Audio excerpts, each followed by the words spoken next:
Di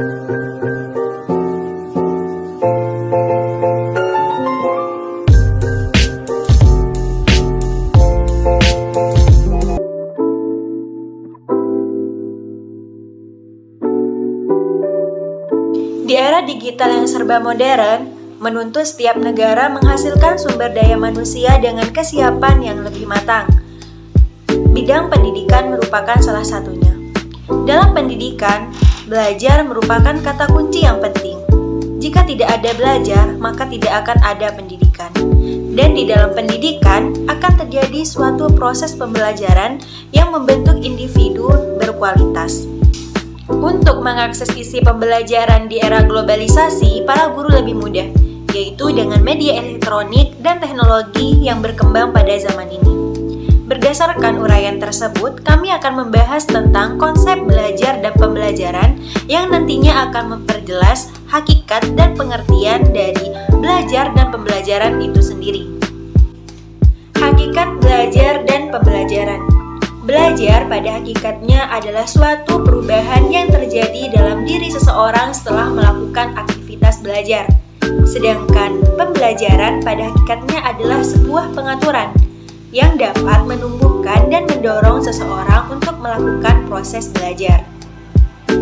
Untuk mengetahui maksud dari perubahan dan pengaturan tersebut, mari simak video penjelasan berikut ini. Definisi belajar. Di sini ada beberapa definisi belajar menurut beberapa ahli.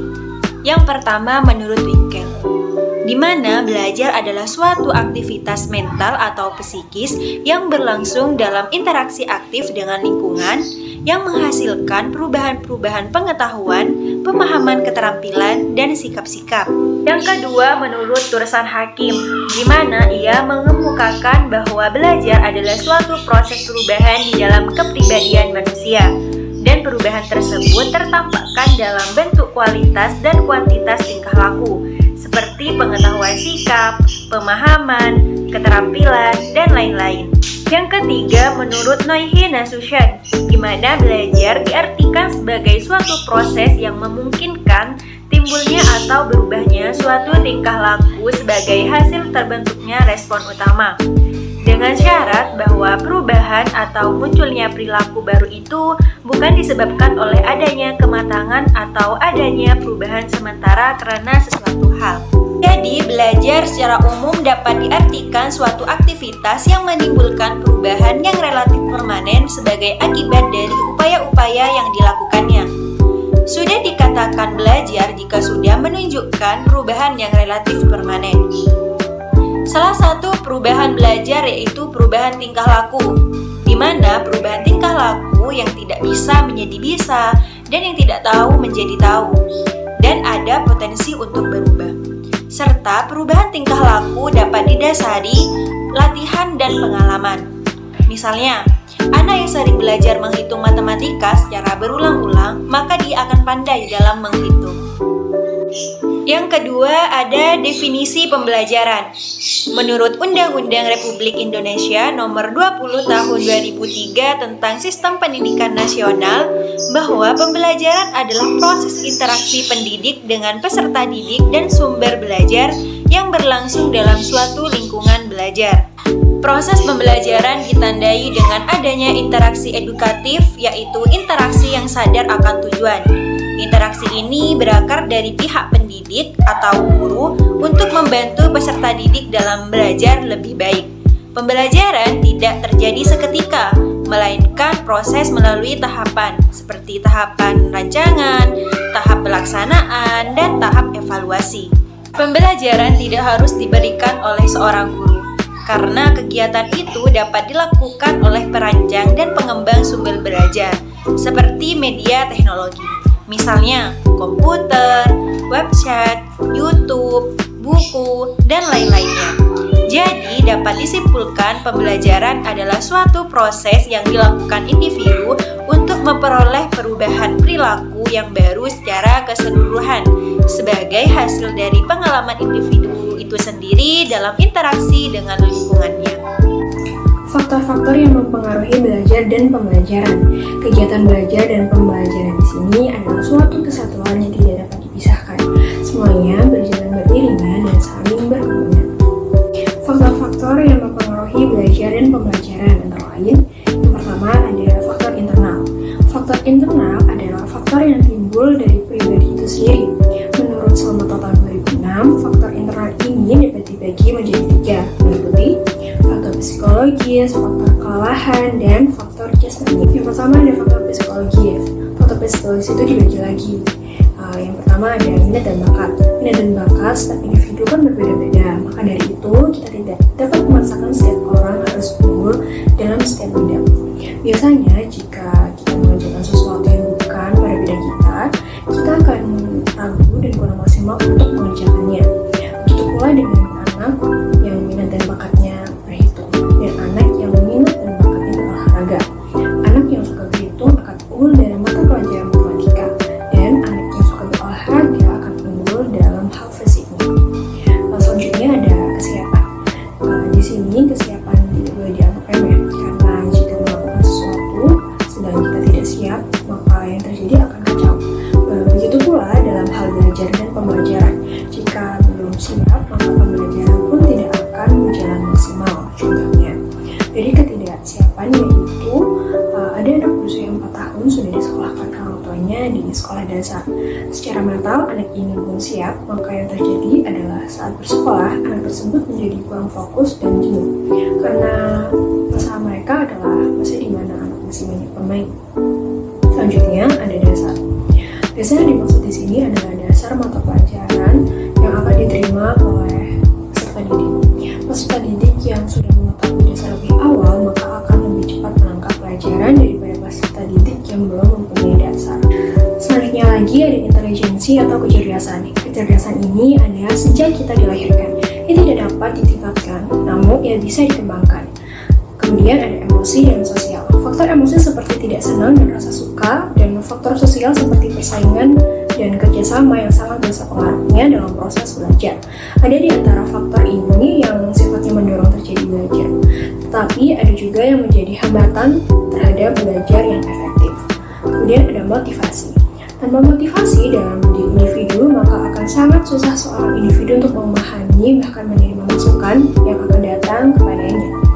Selanjutnya lagi ada sikap. Hal ini berhubungan dengan tingkah laku siswa dalam belajar. Sikap yang ditujukan oleh siswa atau anak harus mendukungnya untuk mampu menyerap pelajaran. Terkadang siswa merasa cemas ketika ia menghadapi hal yang kurang ia sukai. Rasa tukar cemas itu akan dapat mempengaruhi sikapnya di dalam lingkungan belajar, sehingga ia dapat membuatnya tidak percaya diri. Dan sikap yang ditujukannya pun akan bernilai negatif. Selanjutnya ada faktor kelelahan.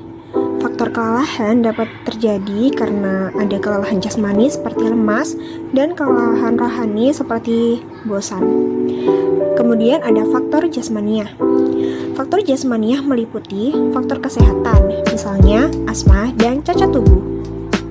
Yang kedua ada faktor eksternal. Faktor eksternal adalah faktor yang timbul di luar pribadi itu sendiri. Menurut Slamet tahun 2006, faktor eksternal dibagi menjadi 3 bagian, yaitu faktor keluarga, faktor masyarakat, dan yang terakhir ada faktor sekolah.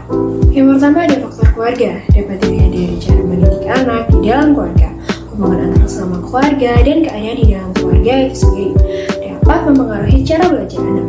Jika setiap harinya suasana dalam rumah tidak kondusif, maka proses belajar anak pun akan terganggu, dan anak akan sulit untuk fokus. Yang kedua ada faktor masyarakat, dapat dilihat dari adanya lembaga pendidikan, sumber belajar yang cukup seperti perpustakaan, serta di sini warga sekitar yang memiliki latar belakang pendidikannya tinggi juga dapat mempengaruhi belajar dan pembelajaran pada siswa.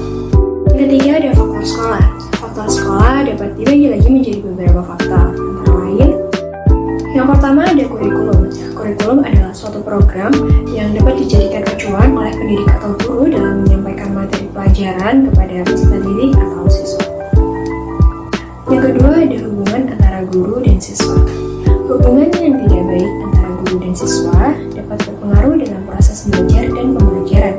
Jika hubungan mereka baik dan pembelajaran menyenangkan, otomatis siswa akan menangkap pelajaran dengan lebih mudah.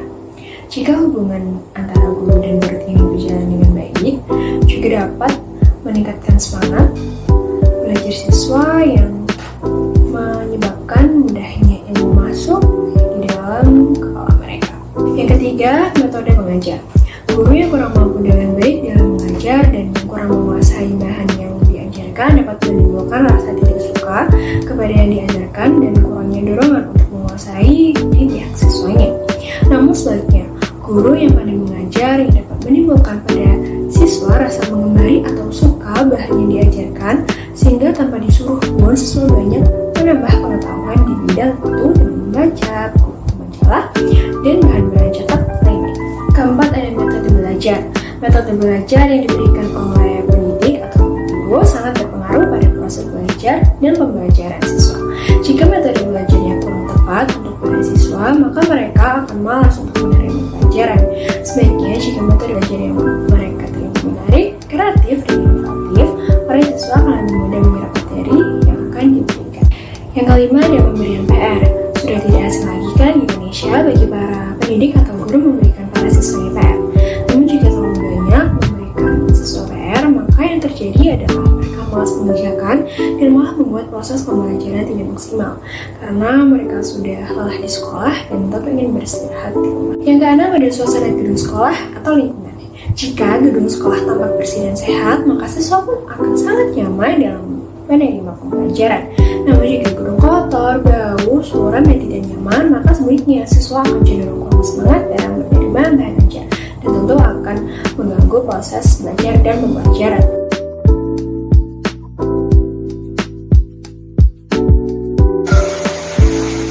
Pembelajaran berbasis komputer atau biasa sering disebut PBK dan juga sering disebut sebagai CBI, Computer Based Instruction.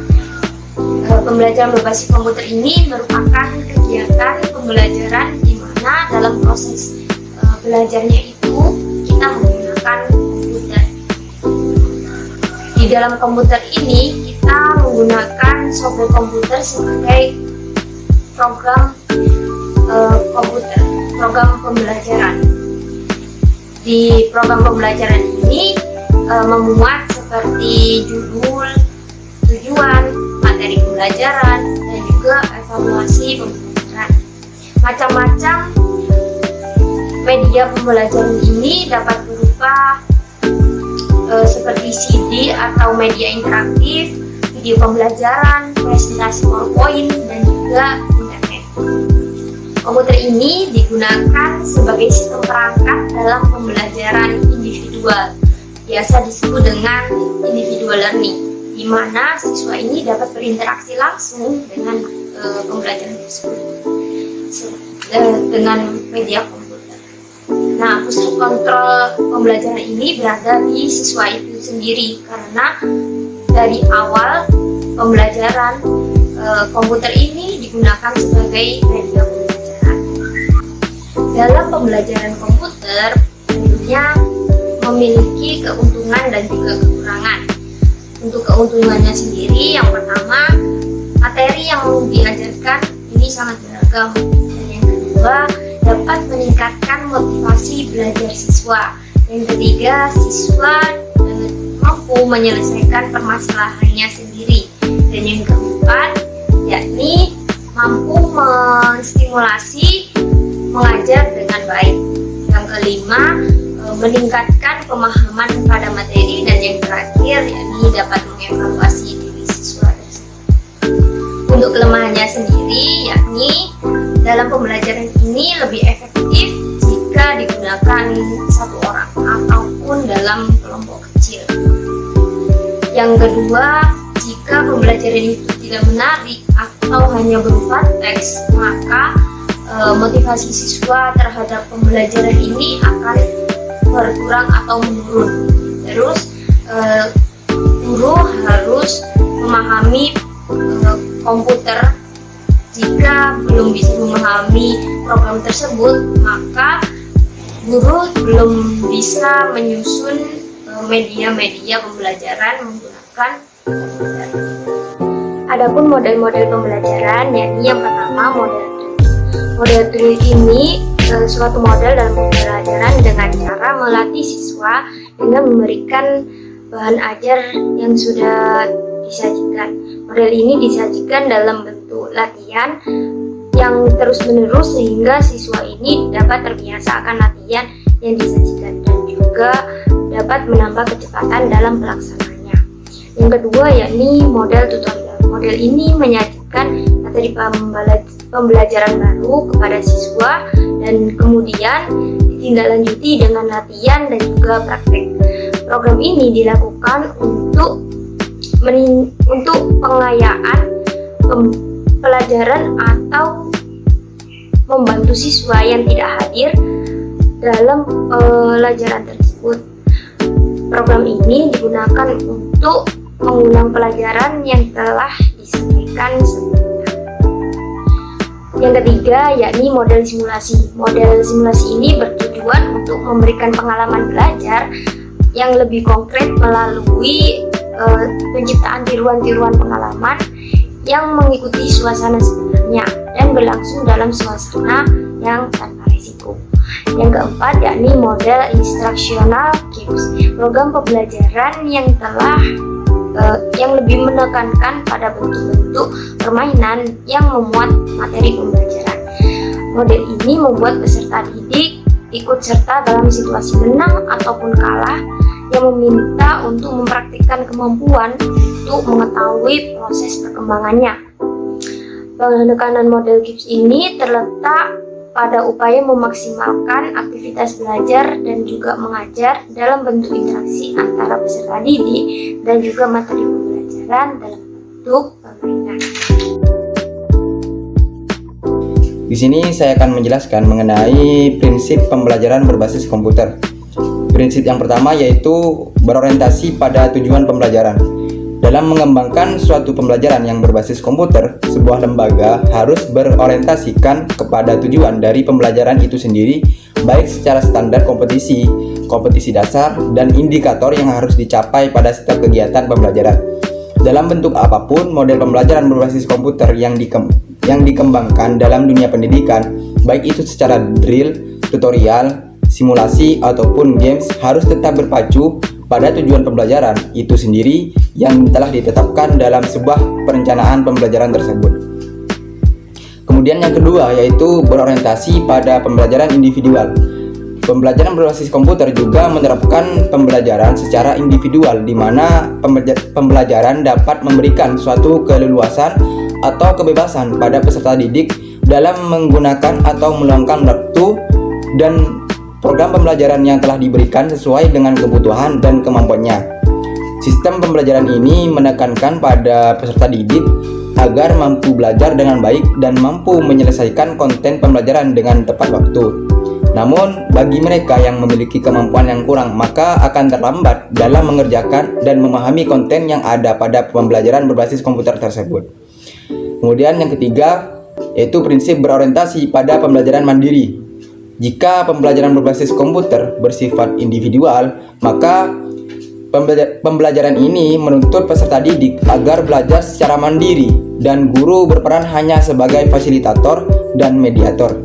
Semua pengalaman peserta didik dikemas dalam sebuah program yang mana mereka mengerjakan secara mandiri di komputer, serta peserta didik bisa melakukannya di sekolah ataupun di rumah sendiri. Kemudian yang keempat yaitu prinsip berorientasi pada pembelajaran tuntas. Nah, keunggulan pembelajaran berbasis komputer adalah penerapan prinsip belajar tuntas atau mastery learning. Dalam pelaksanaan pembelajaran berbasis komputer yang diharapkan, seluruh peserta didik mampu menyelesaikan semua pengalaman belajar yang telah dikemas dalam sebuah program pembelajaran yang berbasis komputer, baik itu berupa pemahaman materi dan tugas mengerjakan latihan atau evaluasi yang harus diselesaikan dengan baik dan benar. Apabila peserta didik salah dalam mengerjakan soal-soal atau latihan, maka komputer akan memberikan umpan balik bahwa jawaban yang diberikan salah, sehingga peserta didik harus kembali pada materi yang belum dipahami sampai ia memahaminya dengan